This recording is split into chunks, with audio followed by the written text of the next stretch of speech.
उपस्थित सर्व सज्जन हो आणि हृदयस्थ सद्गुरू बाबा महाराज विनयानंद महाराज, अखंड व्याप्त असलेल्या सद्गुरू तत्वाला वंदन करून आजचा जो गुरुकृपा योग हा विषय आहे, साधकाला ज्या मार्गाने वाटचाल करावी लागते किंवा साधक होण्यासाठी सुद्धा ज्या मार्गाने जावं लागतं, कारण शास्त्रकार काय म्हणतात, बद्ध, मुमुक्षु, साधक आणि सिद्ध अशी चार आपल्या अवस्थांतरामध्ये जीव हा प्रगत होत असतो. ज्याला काहीही उमजत नाही, समजत नाही, मी कोण, कशासाठी आलो, हा विचार त्याच्या अंतःकरणात नाही, तो बद्ध आहे. ज्याला आपल्या नरदेहाचं कल्याण कशामध्ये आहे की या नरदेहामध्ये अनेक तापांनी जीव पोळलेला जातो, त्यावेळेला त्याला काहीतरी कल्याण करून घ्यावंसं वाटतं. पुरुषार्थ काय समजून घेतो, त्यावेळेला तो थोडा बहुत पुढे सरकतो आणि तो मुमुक्षु, मोक्षाची इच्छा की बाबा या दुःखापासून मी कसा सुटेल, आत्यंतिक दुःख निवृत्ती आणि परमानंदाची प्राप्ती, याला आपल्याकडे मोक्ष असं म्हणतात. तर मोक्ष दूर नाही, मोक्ष दूर नाही, तर मोक्षाची इच्छा फार दूर आहे असं म्हणतात. दुर्लभ काय आहे, मोक्ष दुर्लभ नाही, कारण येथे मोक्ष आहे आयता, शर्वनामाची, असं ज्ञानेश्वर महाराजांचं प्रमाण आहे. मोक्ष आयता आहे आणि बंधन हे उगाचच बळेहून उडवून घेतलेला आहे. तसा जीव हा मुळातच नित्यमुक्त आहे. फक्त ब्रह्मज्ञानीच मुक्त आहे असं नाही, जीव सुद्धा ब्रह्माचाच अंश असल्यामुळे तोही नित्यमुक्त आहे. असा नित्यमुक्त असलेला जीव अज्ञानग्रस्तानं ज्या वेळेला व्यवहार करतो, जन्माला येतो, त्यावेळेला मी देह आहे अशा पद्धतीचा अहंकार अंतःकरणामध्ये बाळगून जीवन जगतो. त्याच्या समजुतीलाच बंधन असं म्हटलेलं आहे, अविद्या असं म्हटलेलं आहे, भ्रम असं म्हटलेलं आहे. फक्त समजूत व्हायला लागली त्याची, बाकी काय होत नाही. जीव हा आहे तसा आहे, त्याच्यामध्ये काही बदल होऊ शकत नाही. का? तो चेतन आहे, तो जड मुळात नाही आहे. चेतनामध्ये जड होण्याची व्यवस्था नाही, ब्रह्मामध्ये भ्रम होण्याची व्यवस्था नाही आहे, पण चिदाभासामध्ये भ्रम होण्याची व्यवस्था आहे. ब्रह्मामध्ये कसा भ्रम होईल? ब्रह्म जर भ्रम होत असेल तर ब्रह्म असंग आहे, निर्लेप आहे, निराकार आहे, ज्ञानरूप आहे, आनंद स्वरूप आहे, सच्चिदानंद रूप आहे, अशी शास्त्रकारांनी व्यवस्थाच लावली नसती. म्हणून कोण बंधनाला पावते, कोण मुक्त होते, तर ही जीवदशा आहे. जीवानं स्वतःचं स्वरूप विसरून अज्ञानानं देहाशी, जडाशी जे संग तो पावलेला आहे, त्याला काय म्हटले, चित्त जड ग्रंथी. ही चित्त जड ग्रंथी आमच्या अंतःकरणामध्ये अनेक पूर्व संस्कारानं उपस्थित आहे. आणि ते कुठं बसलेली आहे? तर आपल्या चित्तामध्ये, बुद्धीमध्ये, अंतःकरणामध्ये संकल्प, वासना आणि संस्कार या तीन गोष्टी अत्यंत काय केलेल्या आहेत, घेऊन आम्ही आलेलो आहे. आणि म्हणून अशा या जीवाला ज्या वेळेला मी कोण आहे हा भाव अंतःकरणात निर्माण होतो, त्यावेळेला त्याला मोक्षेच्छा, आणि ही पूर्व पुण्याई असल्याशिवाय होत नाही. बहुत सुकृताची जोडी म्हणून विठ्ठली आवडी. आपल्याला संसार कर म्हणून सांगावं लागत नाही का, तर त्याला अंगवळणी पडले. कावण्यातनं निगव्याला कसं जायचं, सुयातनं निगव्याला कसं जायचं, कावण्याला कसं जायचं हे काही सांगावं लागत नाही. म्हैशीला नदीकडे कसं जायचं सांगावं लागते का, नाही का, अंगवळणी पडले हो. बायका ज्या वेळेला भाज्या निवडतात बोलत बोलत भाज्या निवडतात, बोलत बोलत कांदा त्या ह्याच्यावर कापतात, चिरतात म्हणा. मग ते काय झाले, ते सहज झाले, त्याला आता काही लक्ष द्यावं लागत नाही. संत सहज अवस्थेमध्ये असतात पण परमार्थात असतात. आणि जीव सुद्धा अज्ञानामुळे सहज अवस्थेत असतोय पण तो अज्ञानामध्ये असतो, देहामध्ये असतो, देह भावामध्ये असतो.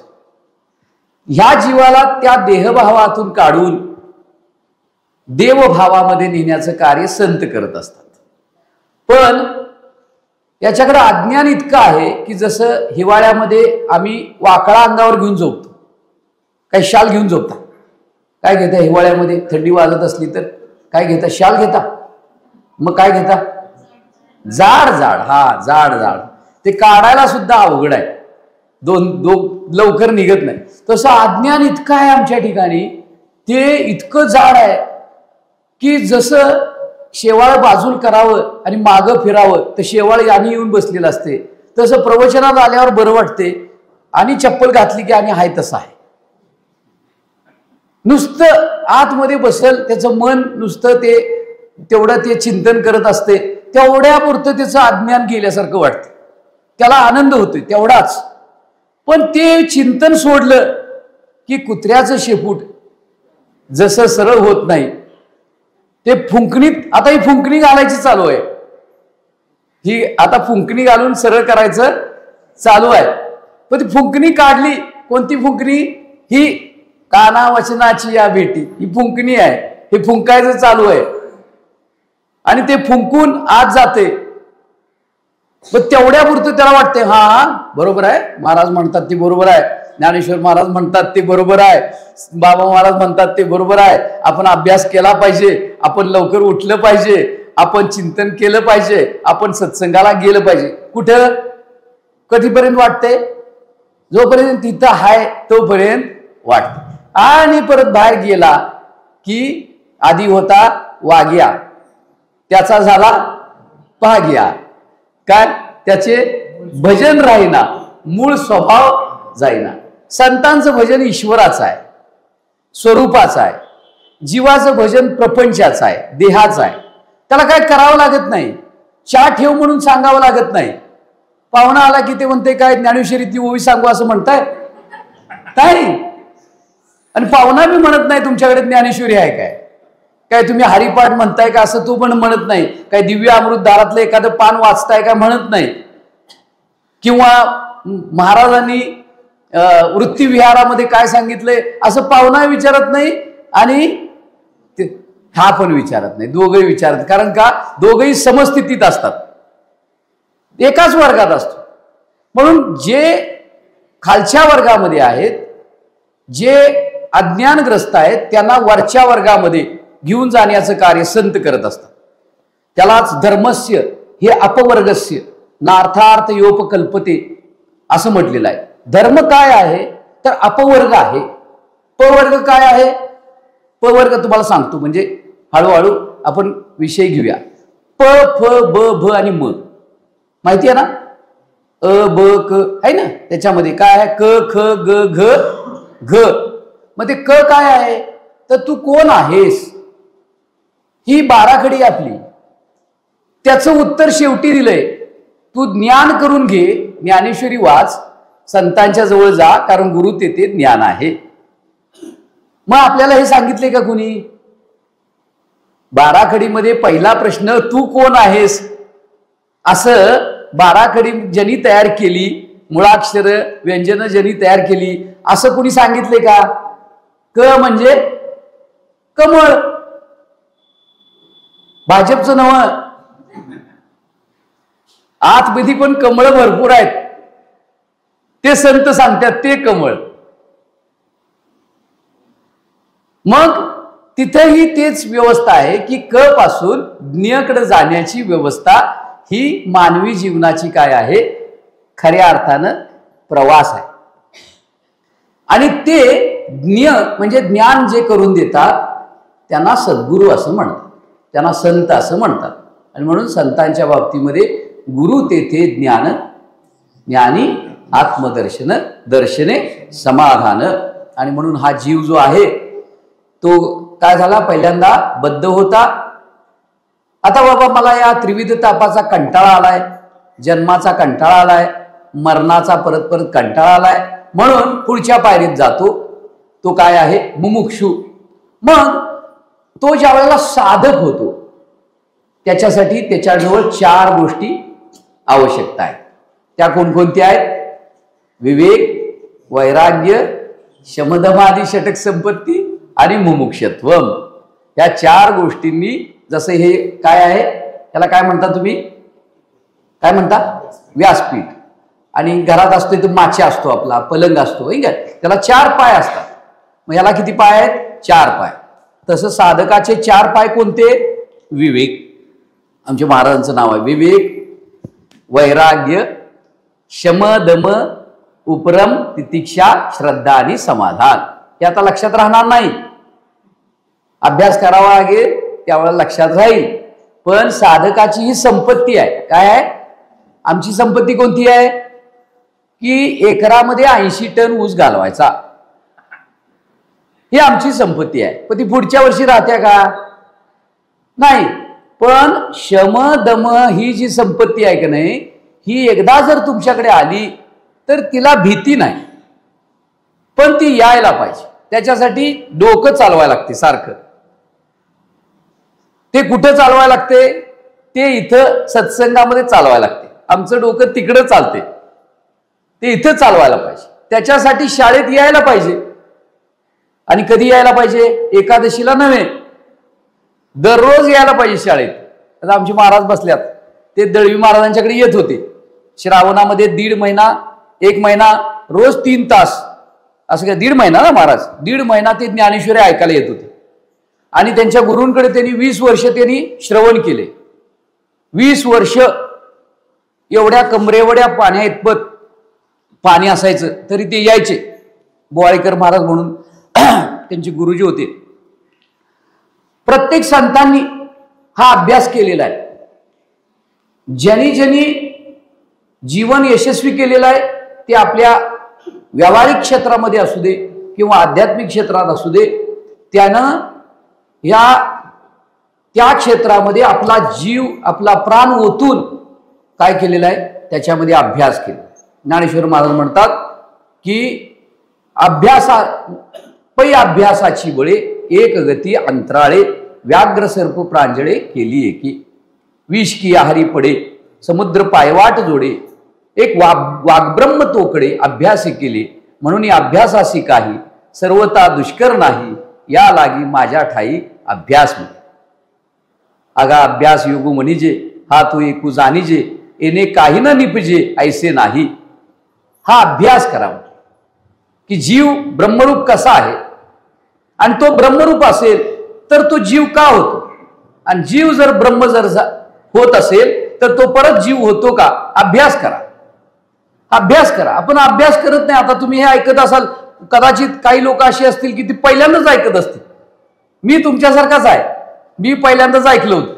मी त्यावेळेला महाराजांना म्हटलं, महाराज हे ब्रह्म, हा जीव, हे जीव ब्रह्म ऐक्य, हे मला काय नको बाबा, मला यातलं काय समजत नाही. आम्हा न कळे ज्ञान न कळे पुराण, वेदांचे वचन न कळे आम्हा, चोखा म्हणे माझा भोळा भाव देव, गायन केशव नाम तुझे. पण जोपर्यंत तुम्ही हे वर्म समजून घेत नाही तोपर्यंत तुमची माझी सुटका होत नाही. काही करा, व्रत करा, वैकल्य करा, पारायण करा, वाऱ्या करा, उपास तपास करा, काय करायचं ते करा. पण जीव जोपर्यंत स्वतःला कोण आहे समजून घेत नाही तोपर्यंत जीवाला आपल्या स्थितीमध्ये राहता येत नाही, उगमाशी स्थिर होता येत नाही. तोपर्यंत जीवाला त्या जीवनमुक्त आनंद अवस्थेमध्ये त्याला प्रवास करता येत नाही। ते व्हायला पाहिजे अशी संतांची हाक आहे, संतांची साध आहे, संतांची इच्छा आहे, संतांची तळमळ आहे, संतांचा कळवळ आहे। म्हणून बुडते हे जन न देखवे डोळा बुडे।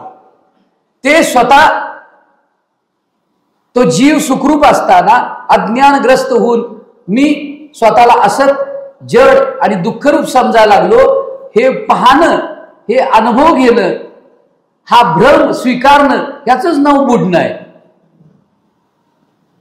तो स्वतः सतरूप आहे, स्वतः चित्रूप आहे, स्वतः आनंद रूप आहे। असं असताना तो स्वतःला असंच जड दुःखरूप समजायला लागला, फक्त अज्ञानानं, भ्रमानं। तो निवांत आहे, तो सुखरूप आहे। ह्या अज्ञानाचं छेदन करून त्याला ज्ञान करून देणं आणि स्वतःच्या अवस्थेमध्ये घेऊन जाणं, हे खरं संतांचं कार्य आहे। आणि त्याच्यासाठी संतांनी ग्रंथ लिहिले, संतांनी साधना दिली, संतांनी मार्गदर्शन केलं, संतांनी वेगवेगळे संप्रदाय निर्माण केले, पण ते एकाच गोष्टीसाठी, ते म्हणजे जीवाला आपल्या स्वरूपाचं ज्ञान व्हावं। किंबहुना सोय जीव आत्मयाचीला आहे, मग ते जे होय तया नाव सुख। म्हणून पहिल्यांदा बद्धतेतून मुमुक्षुकडे आणि मुमुक्षुतून साधक दशेमध्ये, साधक हा चतुष्ट साधन चतुष्टय संपन्न असावा आणि त्यानंतर हा साधक काय होतो, बद्ध मुमुक्षु साधक आणि सिद्ध दशेमध्ये जातो। मग त्या ठिकाणी त्याला बंध आणि मोक्ष हे दोन्ही भाव त्याच्या ठिकाणी संपुष्टात येतात आणि तो हे बंध आणि मोक्ष मी उगाचच कल्पना करून बसलो होतो, या अवस्थेमध्ये तो स्थिर होतो। म्हणजे मूळ स्वरूपामध्ये तो सुखरूपपणे स्थिर होतो।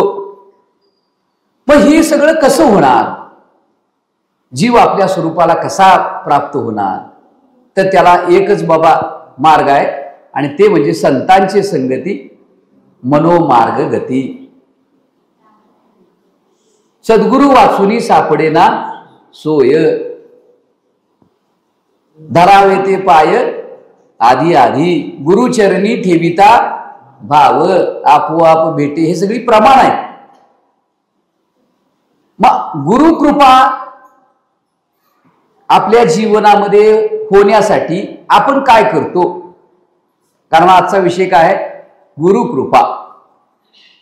ज्ञानदेवांचं एक प्रमाण आहे, ऐसी कर्म साम्य दशा येईल जे विरेशा, श्री गुरु आपैशा भेटू लागे।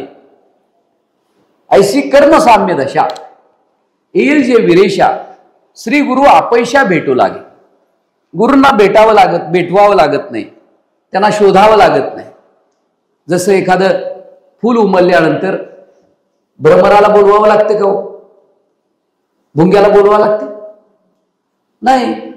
तुमच्या घरामध्ये पाहुणा आलाय आणि मी माछ्याखाली हापूस आंबा नुकताच आलेला आहे आणि तो ठेवलाय पिकत, मग ते काय त्याला वास घ्या म्हणून सांगणार का तुम्ही? नाही। हापूस आंबा पिकायला लागलाय म्हटल्यानंतर त्याला आपोआप वास येणार। तसं तुमचे अंतःकरण जर शुद्ध झालं असेल, तुमचं अंतःकरण निर्मळ झालं असेल, तुमचा अंतःकरणामधला भाव की बाबा काय मी उद्धार पावेन, काय करील कृपा नारायण, असं जर झालं असेल, मोक्षाची तळमळ लागली असेल, तर एक ना एक दिवस तुम्हाला सद्गुरू भेटणारच। का तर माझा अनुभव आहे, म्हणून तुका म्हणे चाखून सांगे, माझा अनुभव आहे। मी तुमच्यासारखाच होतो। मी शाळेत असेपर्यंत 10वी पर्यंत ना दररोज नदीलाच असायचो। आता काय करत होता ते विचारू नका, नाही तर परत तुम्ही मला इकडे बोलवणार नाही। नदीला गेल्यावर काय करत होता, तुमच्या मनात आहे तेच करत होतो मी।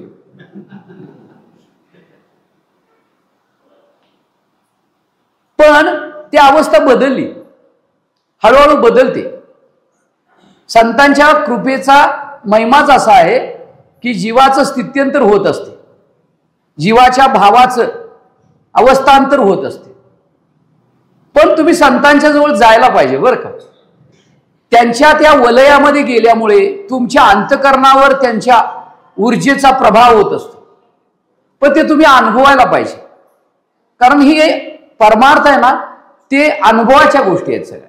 हे नुसत्या ऐकवाच्या गोष्टी नाहीत, ह्या अनुभवाच्या गोष्टी आहेत. आणि म्हणून माझ्याही आयुष्यामध्ये खूप बदल झाला.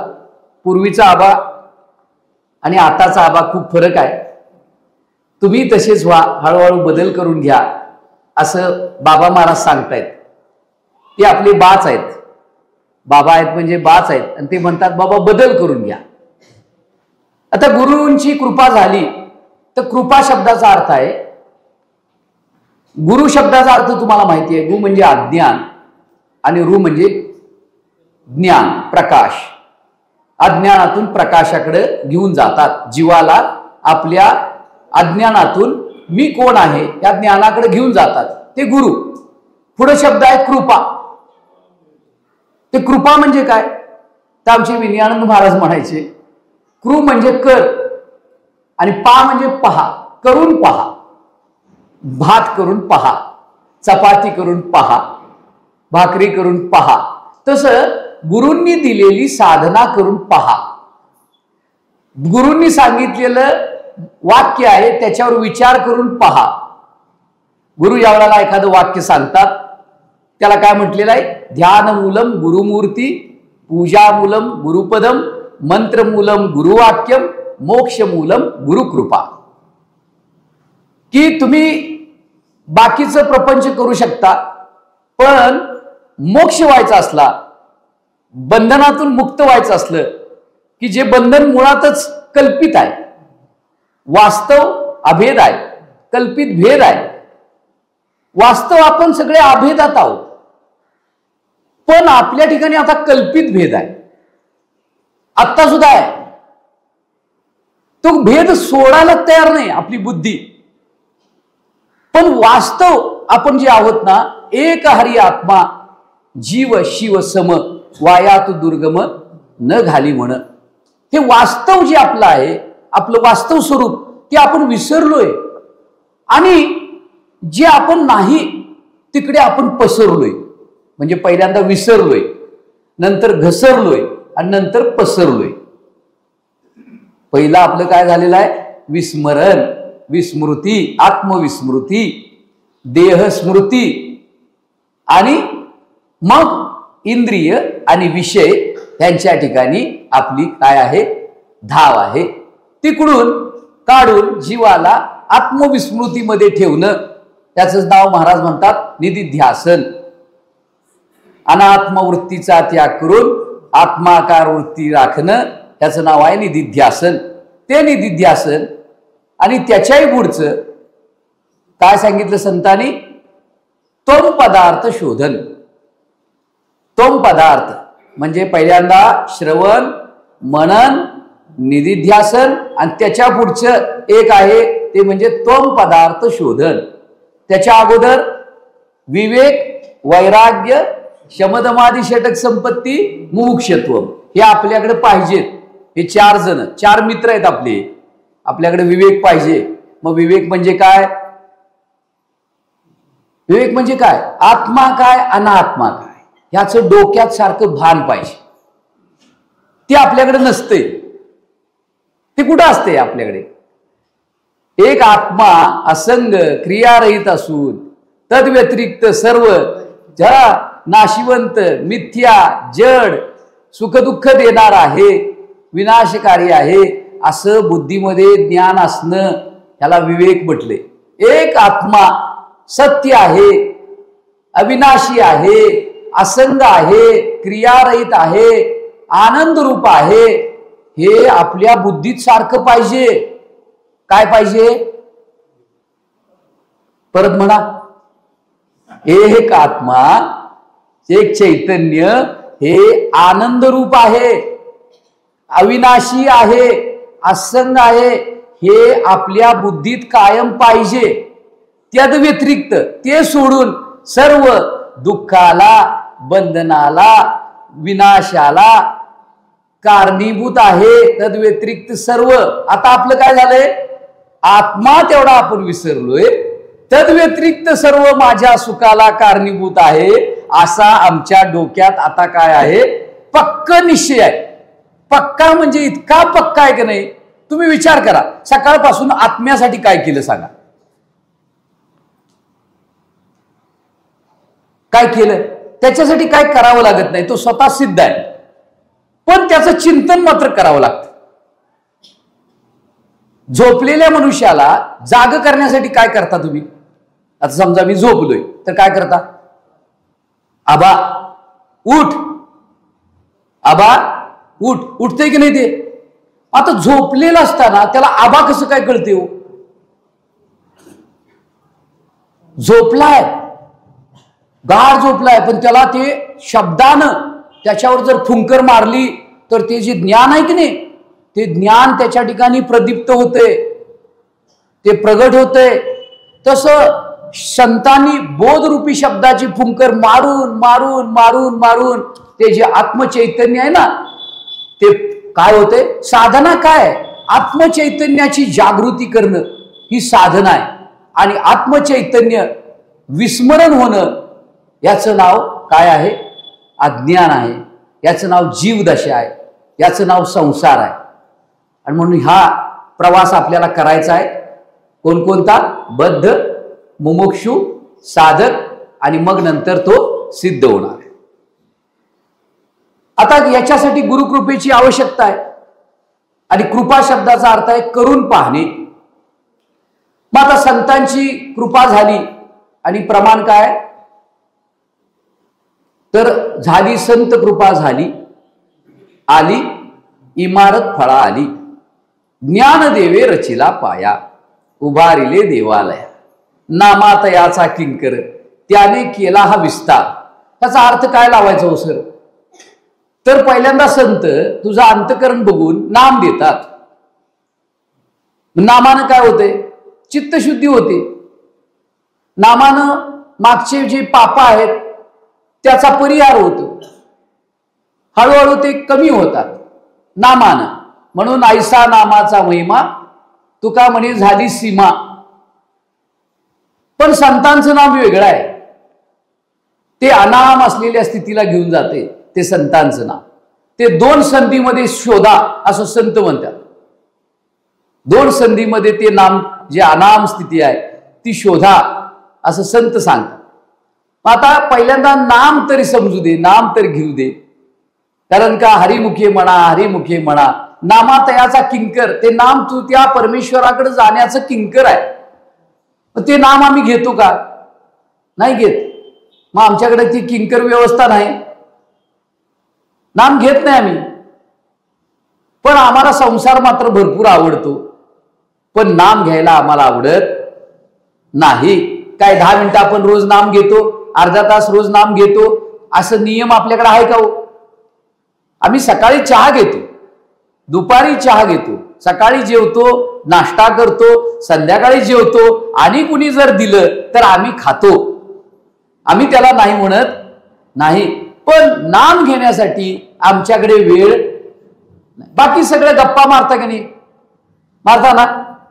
मारता. म्हणून ते संत काय म्हणतात? नामाबिन मुख सर्पाचे ते बीळ, जीभ नव्हे काळ सर्प आहे. काळ काळाला बोलवायला लागला, काळ सर्प आहे. म्हणून थोडा अभ्यास करणार काय करणार? हरिपाठ म्हणत नसाल तर हरिपाठ म्हणा. नाम घेत नसाल तर 10-15 मिनिटं रोज नाम घ्या. ध्यान करत नसला तर थोडंसं ध्यान करायला शिका. का? ते जर केलं नाही तर हे सांगून काय उपयोग आहे? मी काय रोज 4 तास सांगेन तुम्हाला. आता हे सुरू झालं, जशी आगगाडी सुरू होती माहिती ना, हळूहळू तशी आता आगगाडी हळूहळू सुरू व्हायला लागली. ते आमचे मित्र आहेत, ते म्हणतात आबा तुमची गाडी रस्त्याला अजून लागलेली नाही, रस्त्याला लागली की थांबत नाही. पण काळजी करू नका, मी गाडी काही जास्त तास पळवणार नाही. पण तुम्ही काहीतरी करा असं माझं म्हणणं आहे. आणि त्याचा अनुभव घ्या. मी सांगितलं, तुम्ही ऐकलं, माझं पोट भरलं का तुमचं? बोलाचाच भात आणि बोलाचीच कडी, जेवून या तृप्त कोण झाला? वक्त्यानं सांगितलं खिचडी फार सुंदर झाली होती, झोळी प्रसाद सुंदर झाला होता, भाकऱ्या छान झाल्या होत्या, चटणी चांगली होती, पण मी नव्हतो. मी कुठे होतो सकाळी, मग मला त्याचा काय फायदा. तसं बाबांनी सांगितलं की बाबा त्या भगवंताचा आनंद हा अवीट आहे, अवर्णनीय आहे, पण तुम्ही नाही तो आनंद लुटायला, मग काय उपयोग आहे. आमचे विवेक सर बँकेत कॅशियर होते, मग काय मला ते 100 रुपये देतील? देणार नाहीत, देऊ शकत नाहीत. मग आमचा भगवंत आनंदाचा कॅशियर आहे, पण आनंदाचा कॅशियर आहे, त्या मित्राचं माझं जर शक्य होणार नसेल तर आनंदाचा कॅशियर असलेल्या मित्राचा उपयोग काय. मग भगवंत तुमचा सखा आहे, भगवंत तुमचा माता आहे, पिता आहे. नुसतं म्हणायचं कृष्ण माझी माता, कृष्ण माझा पिता, बहीण बंधू चुलता, कृष्ण माझा, कृष्ण आनंदाचे स्थळ, संत आनंदाचे स्थळ, संत सुखची केवळ, संत वैराग्याचे मूळ, संत सोडवी तात्काळ, गाठ लिंग देहाची आमची सुटलेली नाही. आम्हाला आनंद समजलेला नाही, आम्हाला वैराग्य कळलेलं नाही, आम्हाला सुख कळलेलं नाही. मग आमच्या असल्या मित्राचा काय उपयोग आहे. याचा अर्थ तुम्ही त्याच्याशी मैत्रीच केलेली नाही. बरोबर, परमेश्वराशी मैत्री केली आणि चेहऱ्यावर दुःख आहे. परमेश्वर सुख स्वरूप आहे आणि मी दुःख स्वरूप आहे, मग काय मैत्री, वैर काय म्हणायचं. परमेश्वर हा कसा आहे, निर्लेप आहे आणि मी लिंपायमान आहे. मी सगळीकडे चिकटलेलो आहे, तो कुठंच चिकटत नाही. तो कुठे चिकटतो का. आजपर्यंत तो काय बोललाय, इथला कोण बोललाय का तुमच्याशी. मग तुमचं सगळं जर बघून तो बोलायला लागला तर काय काय बोलेल होतो. समजा तुमचं जर बोलायचं ठरवलं आणि तुम्ही दर्शनाला आला आणि तुमच्या अंतकरणातलं जर बोलायचं ठरवलं तर तू काय काय बोलेल. तुमच्या अंतकरणातलं असलेलं त्यानं बोलायला बोलावं का. त्यानं तुम्हाला वाटतंय त्यानं बोलावं, तुम्हाला वाटतंय बोलू नये, त्यालाही वाटतंय बोलू नये, म्हणून तो म्हणतो तेरी चूप मेरी चूप. चालू दे तुझं काय चालायचं आहे ते. पण तसं नाही, त्याला जे सांगायचं आहे ते वेगळं आहे आणि तुम्ही जे त्याला सांगताय ते वेगळं आहे. त्यात गाठ पडेना झालीय. त्याला सांगायचं आहे की तू माझा अंश आहेस, तू मत्स्वरूप आहेस, तू मद्रूप आहेस, तू आणि मी भिन्न नाही. आणि तुम्हाला मात्र सांगायचं आहे की तू वेगळा आहेस, मी वेगळा आहे. तू सतरूप असशील पण मी असत आहे, तू ज्ञानरूप असशील पण मी अज्ञानी आहे. तू अमर्त्य आहेस, तू अमृत स्वरूप आहेस, मी मर्त्य आहे. त्यामुळे दोघांच्या संयोग होईल. संत तो संयोग घडवून आणतात. संत आम्ही ज्या उपाधीला धरून असत दुःख आणि जडरूप स्वतःला समजायला लागलोय त्या उपाधीचं निरसन करतात. आणि त्यानंही घेतलेली जी उपाधी आहे ती शुद्ध जरी असली तरी ती उपाधी आहे त्याचंही निरसन करतात. आणि दोघांच्या मधलं कुठस्थ जे चैतन्य आहे त्याचं एकरूपता दाखवून देतात. आणि म्हणून संत म्हणतात बिघडले देव आणि भक्त, ते जीव शिवपणे द्वैत, त्या जीव शिवासी करी एकांत, तो सद्गुरु जाणावा. जीव जीव रूपानं स्वतःला भिन्न समजतो, शिव सुद्धा विद्या उपाधीनं स्वतःला भिन्न समजतो. ह्या दोघांच्या उपाधीत असलेलं जे चैतन्य आहे ते एकच आहे आणि ते एक चैतन्य हे सर्वव्यापक आहे. अशा पद्धतीचा भाव ज्या वेळेला स्थिर होतो त्यावेळेला संत म्हणतात या हे विश्वची माझे घर, ऐसी मती जयाची स्थिर, किंबहुना चर आचर आपणची झाला. हे संतांना ज्ञानदेवांचं स्वप्न आहे, बाबा महाराजांचं स्वप्न आहे. सर्वत्र समबुद्ध ये, हे सर्वत्र जे सम आहे चैतन्य ते बुद्धीमध्ये ठसणं ही खरी गुरुकृपा आहे. पण ते ठसतंय का हो. आता बघा, देह बघावा का देव बघावा, काय बघावा. देव घ्या कुणी, देव घ्या कुणी. देव कुठं आहे, सर्वत्र आहे, आपल्यातच आहे, सर्वत्र आहे. खांबामध्ये हाय, कुणासाठी? प्रल्हादासाठी. आपण प्रल्हाद झालोय का? नाही. आपण खांबाला लात मारतो की नाही? मारतो. खांबाला लात मारतो. कुत्र्याला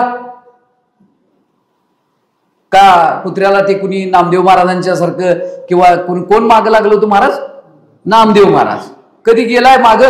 तुला भाकरीला घशाला कोरड लागेल म्हणून जरा थांब, त्याच्यावर तूप घालतो म्हणून? नाही. म्हणजे आपल्याला देव आहे, पण देव आहे ह्याचं भान आम्हाला आमच्या बुद्धीमध्ये नाही. एखाद्या हरिजनाच्या पोराला संतांनी उचलून घेतलं, गंगेतलं पाणी पाजलं. पाजलं की नाही? पाजलं ना. मग कुणी पाजलं? एकनाथ महाराज. आम्ही कधी होणार एकनाथ महाराज? त्यांचं वेगळं, ते आमच्यात बसत नाहीत. वा वा. तुझा देह पंचमहाभूतांचा, त्याचाही देह पंचमहाभूतांचा. मग पंचमहाभूत दोघात बरोबर बसतात आणि ते तुझ्यात बसत नाही. ते वेगळं, हे वेगळं. हे सगळं बुद्धीमध्ये धरलेलं अज्ञान आहे. आम्ही विश्वव्यापक होण्याची नुसती कल्पना करायला लागलोय. पण जे विश्वव्यापक आहे, जे पंचमहाभूतांना सुद्धा जे व्याप्त आहे, ते व्यापक चैतन्य आमच्या बुद्धीमध्ये बसायला तयारच नाही. कारण आमची बुद्धीच अजून व्यापक व्हायला तयार नाही. बाबा महाराज काय म्हणतात त्याच्यावर? आमच्या जाणीवेच्या कक्षा मर्यादित झाल्यात, आकुंचन पावल्यात. जेवढ्या जाणीवेच्या कक्षा आकुंचन पावल्यात ना, तेवढा जीव आकुंचन पावा लागलाय. बाबा महाराज काय म्हणतात माहितीये का? एक मनुष्य आहे, आंधळ्या एखाद्या खोलीमध्ये आहे, त्याला दिसेना झाले. मग काय करावं? त्यानं डोळे फोडून घ्यावे. मग काय करायला पाहिजे? एखाद्या अंधाऱ्या खोलीमध्ये एक मनुष्य आहे, त्याला दिसत नाही. मग त्यानं काय करावं? तर ते काय म्हणतात, तुला दिसत नाही म्हणून डोळे फोडून घेऊ नकोस.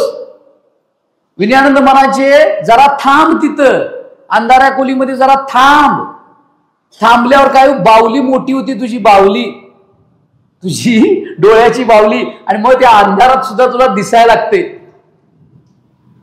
आम्ही तिथे जर थांबलो, आणि बाबा महाराज काय म्हणतात, तू जिथं आहेस ना तिथं थांब आणि तुझ्या जाणीवेच्या कक्षा ज्या आहेत, बुद्धीच्या आणि मनाच्या जाणीवेच्या कक्षा तुझ्या विस्तार करायचा प्रयत्न कर.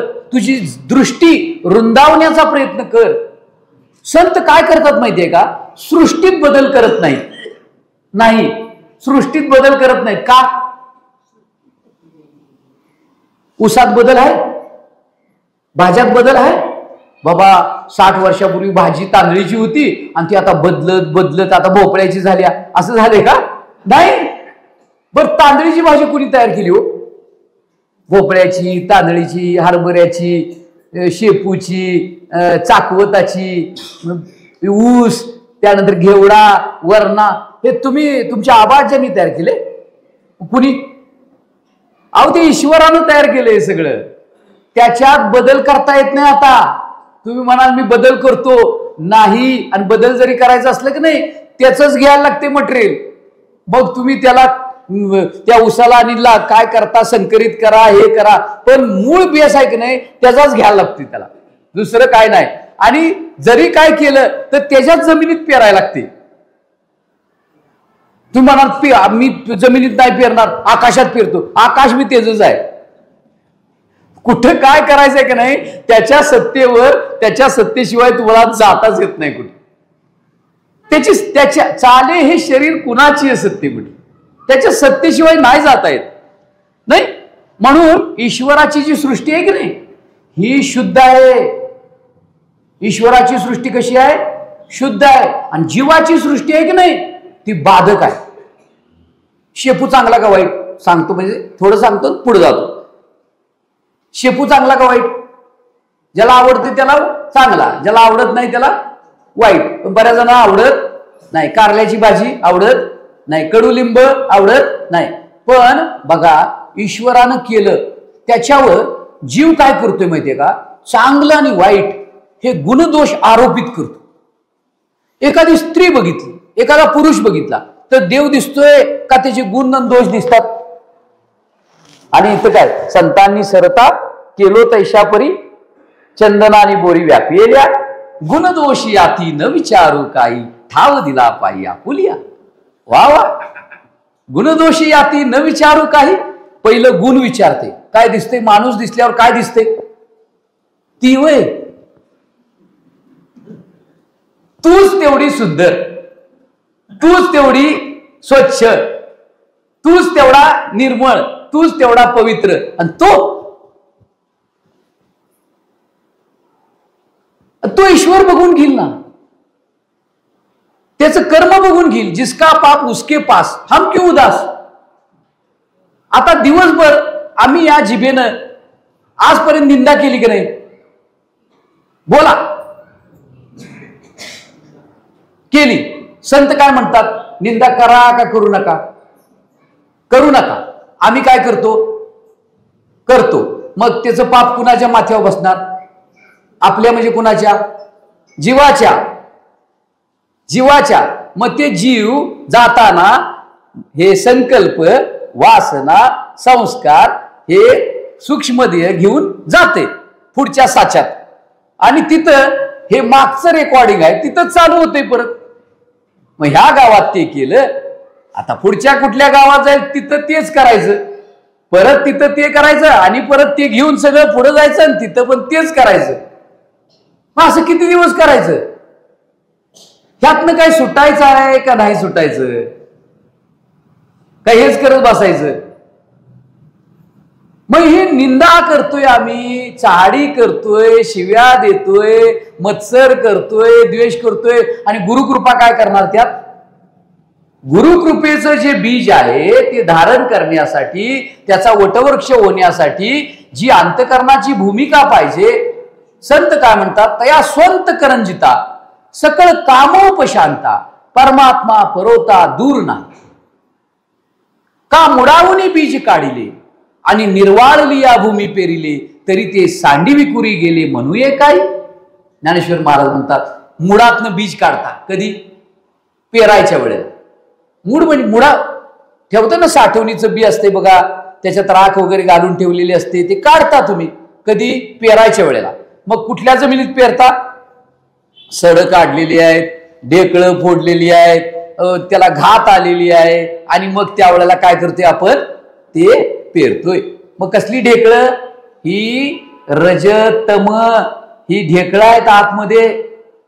रजोगुणाची, तमोगुणाची आतले ढेकळं आहेत. हे रजोगुण आहे, ते वासनेची ढेकळं आहेत, विकाराची ढेकळं आहेत. ही विकार आणि वासनेची ढेकळं आहेत. तमोगुणाची ढेकळं कशी आहेत? आळस, निद्रा आणि प्रमाद.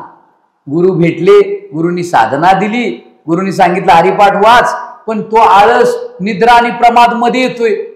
आरती करायचं म्हटलं नको म्हणते, आता जीवया, आज राहू द्या तुमचं, आज नको आरती.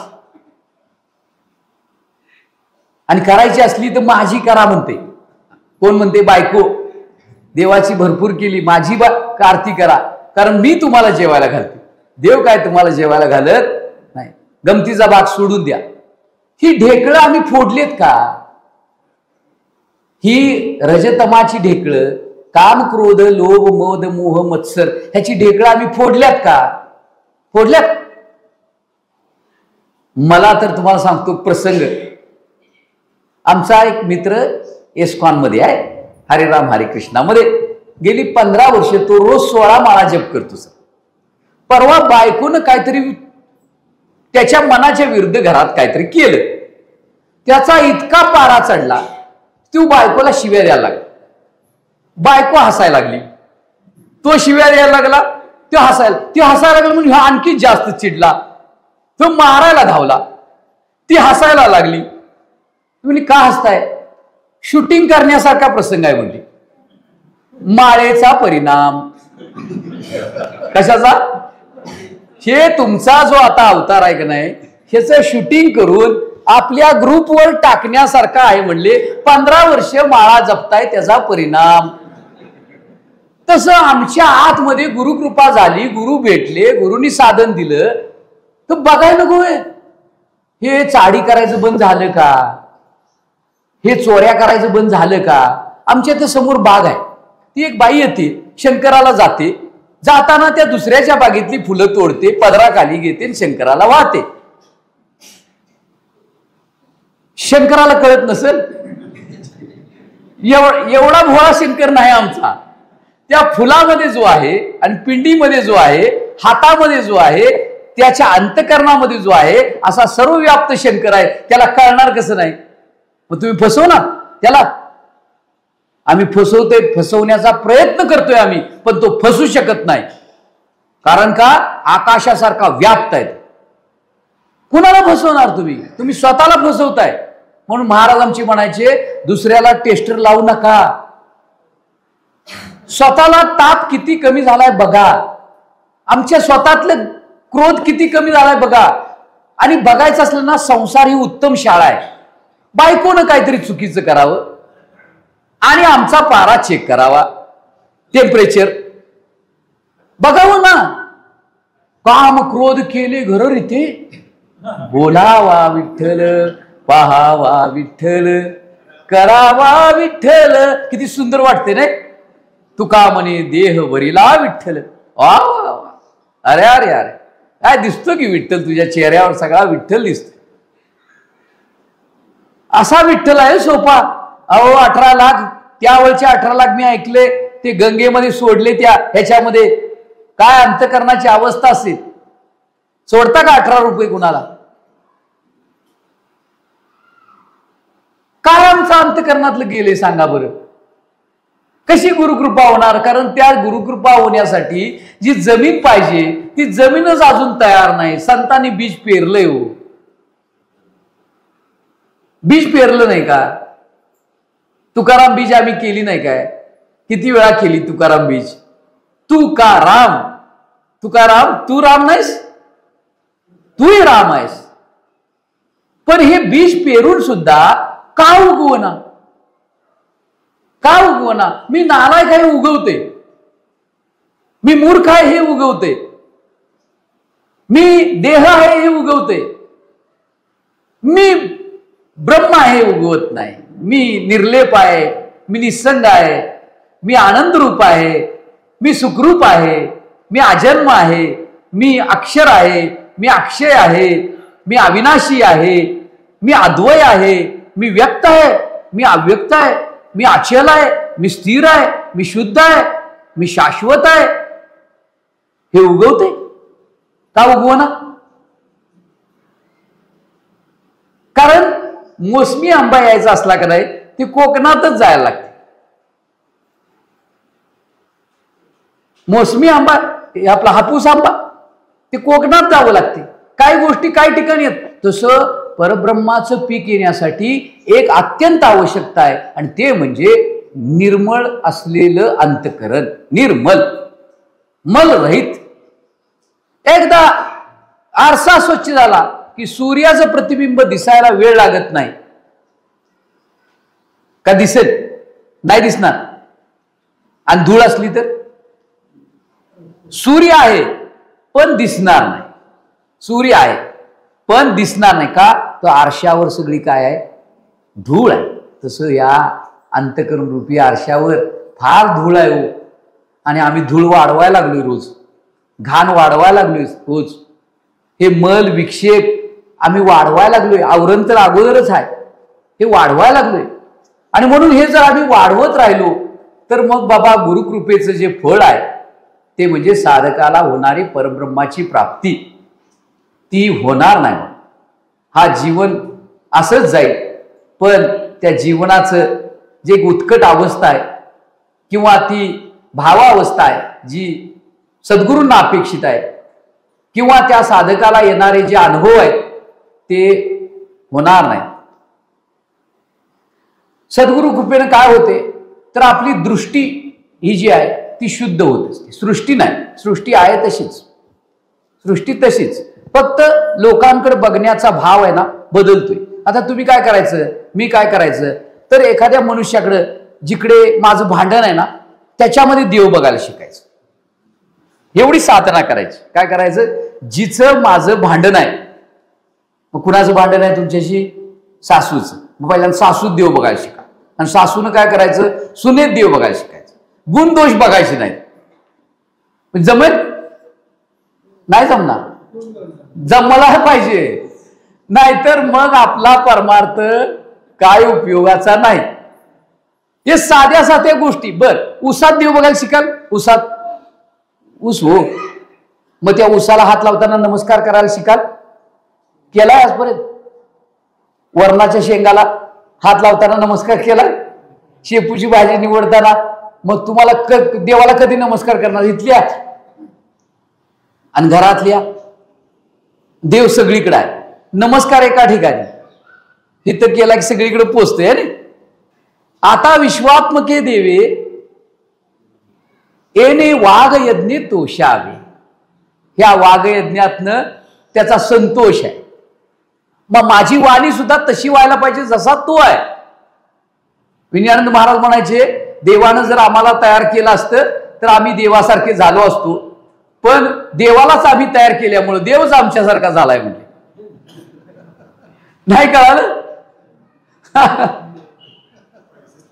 देवानं जर आम्हाला तयार केलं असतं तर आम्ही म्हटले देवासारखे झालो असतो, पण देवालाच आम्ही तयार केल्यामुळे देवच आमच्यासारखा झालाय म्हटले.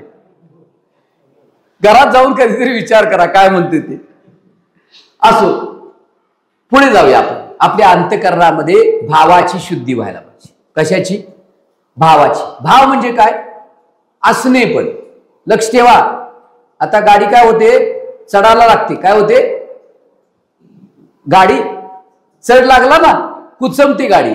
तसं परमार्थ मार्गामध्ये श्रवणामध्ये सुद्धा चढ लागला की बुद्धी कुचमते. ते म्हणते आता बास, आता जरा चढ लागला, आता नको म्हणतात.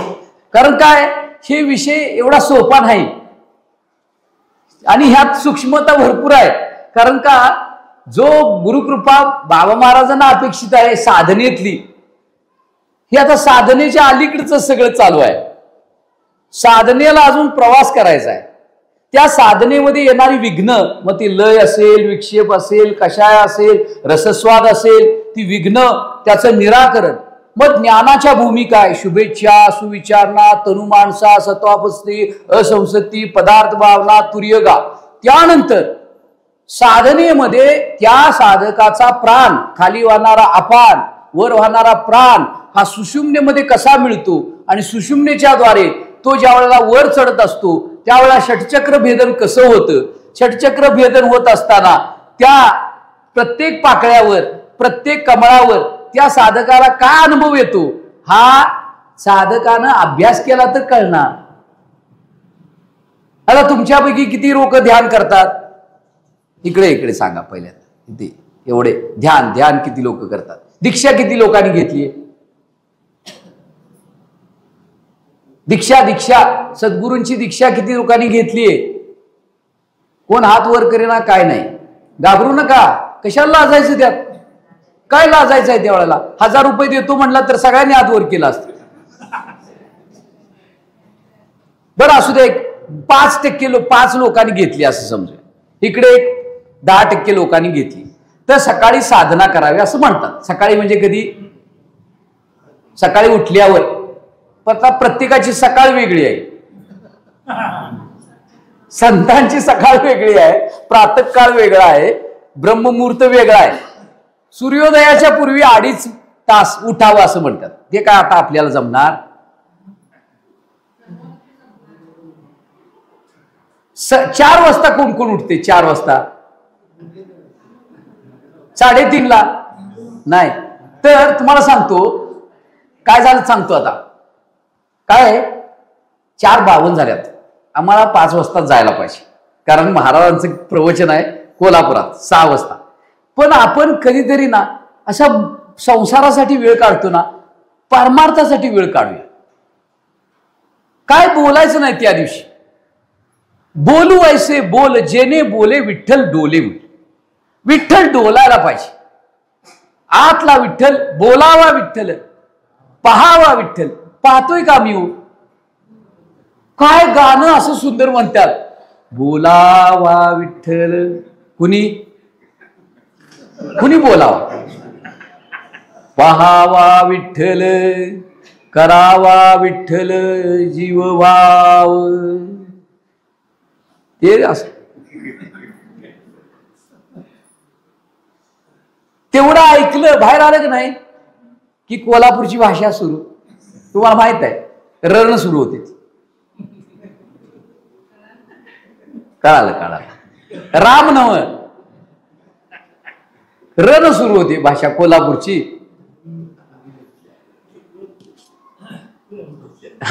बंधनापासून उकलल्या गाठी देता आली मिठी. बंधनापासून चितजड हे बंधन जे आहे, चेतन जडाचं बंधन उकलली गाठ, चित जडाची गाठ उकलली, अज्ञानाची गाठ देता आली मिठी. सावकाश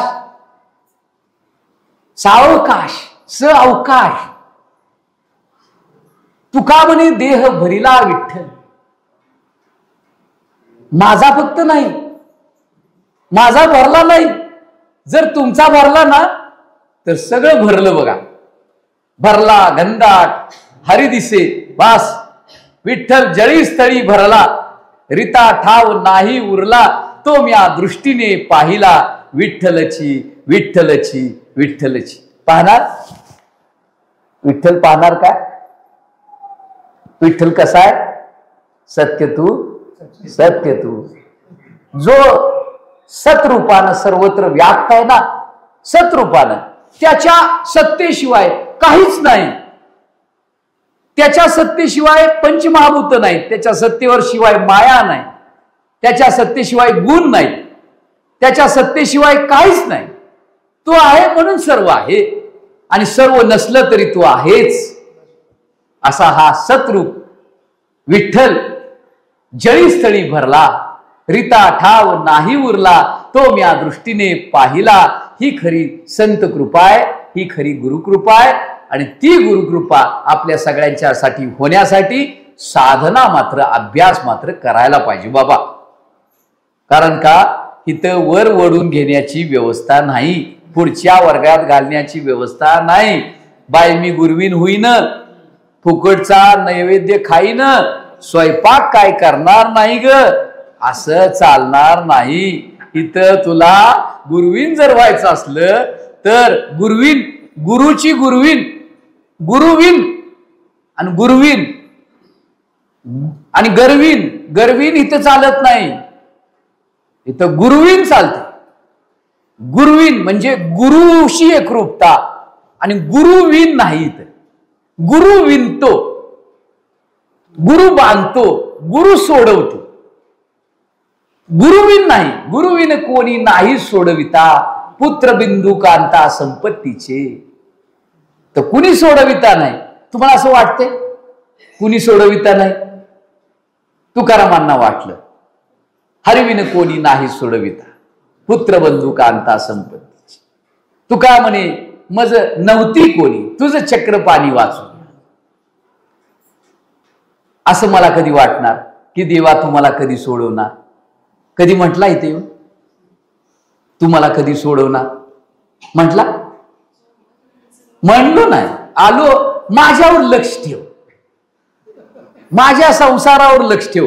त्याला काय गुराखी केलाय? नाही, असं नाही बाबा. आमचं म्हणूनच आमच्या जाणीवेच्या मर्यादा खूप संकुचित आहेत. त्यामुळं आमचा परमार्थही संकुचित झाला. संतांच्या जाणीवेच्या कक्षा खूप रुंदावलेल्या होत्या, विश्वव्यापक होत्या. त्यामुळे त्यांचा परमार्थ सुद्धा विश्वव्यापक झाला. आमची दृष्टी व्यापक व्हायला पाहिजे. आम्ही आता संकुचित झालो, एवढंच झालोय आम्ही. आमच्या वासना एवढंच झालोय, आमच्या ज्ञाना एवढंच आम्ही झालो. ह्या ज्ञानाच्या कक्षा रुंदावत जाणं ही गुरुकृपा आहे. म्हणून गुरुकृपा ही अज्ञान दृष्टीचं छेदन करते, ज्ञानदृष्टी प्रदान करते, देहभावाचं छेदन करते, देवभावामध्ये त्याला घेऊन जाते, अंधारातून ती प्रकाशाकडे नेते, असत रूपातून काढून सतरूपाकडे घेऊन जाते, अचिताकडे काढून चितकडे घेऊन जाते, आणि मी दुःखरूप आहे अशा जाणीवेतून काढून मी सुखरूप आहे. देव फक्त एका देशापुरता, काळापुरता, वस्तूपुरता मर्यादित नसून देव हा सर्वव्यापक आहे. देव आणि मी भिन्न नाही. जगत सत्यम, ब्रह्म सत्य, जगन मिथ्या, जीवो ब्रह्मेव नापरा. जगत हे मिथ्या आहे, ब्रह्म हे सत्य आहे, जीव आणि ब्रह्म हे एकरूप आहेत. अशा पद्धतीचा भाव तुमच्या अंतःकरणामध्ये जागृत आता झाला तर समजायचं गुरूंची कृपा दृष्टी, गुरूंची कृपा वृष्टी व्हायला लागलीये. आता वृष्टी व्हावी तिकडे दृष्टी असावी आणि मग आनंदाची सृष्टी आमच्या अंतःकरणामध्ये प्रफुल्लित व्हावी. ही खरी त्या गुरुकृपेची पोच पावती आहे. आम्ही आनंदी व्हावं, प्रसन्न व्हावं, शुद्ध व्हावं, जीव म्हणून आम्ही काय करावं, जीवन जगावं. शुद्ध असलेला जीव, जीव आणि शिव ह्यांचं एकत्व असलेली भूमिका घेऊन आम्ही जगावं. ही खरी गुरुकृपा दृष्टी आहे आणि ती तुम्हाला आम्हाला सगळ्यांना प्राप्त व्हावी. आणखी अभ्यास आपण करूया. कारण काय, हा विषय गुरुकृपा दृष्टी किंवा परमपूज्य बाबा महाराजांचा गुरुकृपा योग म्हणून जो आहे त्याच्यामध्ये हा प्रेम पाहिजे. बाबा तुमच्या अंतःकरणात प्रेम पाहिजे. स तू दीर्घकाल निरंतरम, स तू दीर्घकाल निरंतरम. आदरी आवडी, आदरी आरंभी आदरी आवडी आले नाम, तेने सकळ सिद्धी झाले पूर्ण काम. तीन गोष्टी करूया. आदरानं, आदरानं आता कसं बसलाय, आदरानं का दुःखानं बसलाय? असं रोज घरामध्ये बसणार नाही, बसणार टीव्ही पुढे बसणार, सगळं काम बाजूला सारून बसणार. काय फायदा काय नाही, आजपर्यंत झालेलं नाही, उद्याही होणार नाही, पण इथं भरपूर फायदा आहे. बाबा करा, हा अभ्यास करा, प्रेम करा. नश्वरतेवर प्रेम करू नका, ईश्वरावर प्रेम करा. तो शाश्वत आहे, तो सुखाचा सागर आहे. भरपूर अभ्यास करा आणि मग पुढे जे तुम्हाला साधना मिळेल त्या साधनेचं ज्यावेळेला फळ तुम्ही चाखाल, तुमच्या शरीरामध्ये या पिंडामध्ये असलेली त्या परमेश्वराची जी अनुभूतीची व्यवस्था आहे ती तुम्हाला प्राप्त व्हावी अशी मी संतांच्या चरणी प्रार्थना करतो आणि वाणीला विराम देतो. सर्वांना परत एकदा नमस्कार. काय जे योग्य वाटलं असेल